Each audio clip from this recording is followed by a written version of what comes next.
Soomaaliya inay heshiiso xasaasiga u ah in aad looga shaqeeyo. waxaan sidoo kaleeto hambalyo iyo baaq u darayaa shirarka dib u heshiisiineed ee ka socda deegaano Soomaaliya ah oo ay ka mid tahay deegaanka Hobyo oo hadda ay ku shirsan yihiin beelaha deegaankaas dega oo aan u rajaynayo xaqiiqdii inay tahay shir noocaas oo kale intii hadda aan ogahay ay qabsadeen waa tallaabo aad u weyn oo dib u dhiska Soomaaliya qayb ka qaadan doonta. waxaan sidoo kale baaq u dirayaa dib u heshiisiinta ka socota Dhuusamareeb oo iyadana aan rajaynayo in ay dawladdii Galmudug ay ku soo caafimaado oo dib loogu yagleelo anoo ka xum dhaawac soo gaaray. waxaan kaloo baaq u dirayaa dib u heshiisiinta ka socota Kismaayo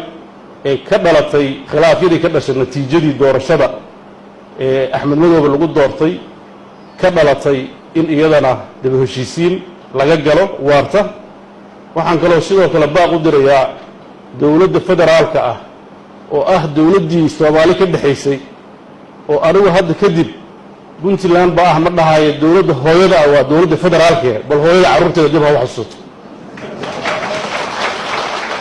ilaa hooyada anaga lagu dooy waaye marka inay bal dawladda federaalka ana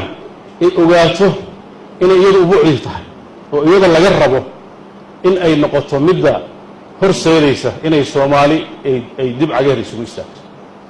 runtii fariimahaas waa fariimo nabadeed mar walba nabadaan ku baaqaynaa mar walba Soomaalidu wixii ay ka gudubtay inay dib ugu noqon baan la jecelnahay inaan hore u soconnaan jecelnahay.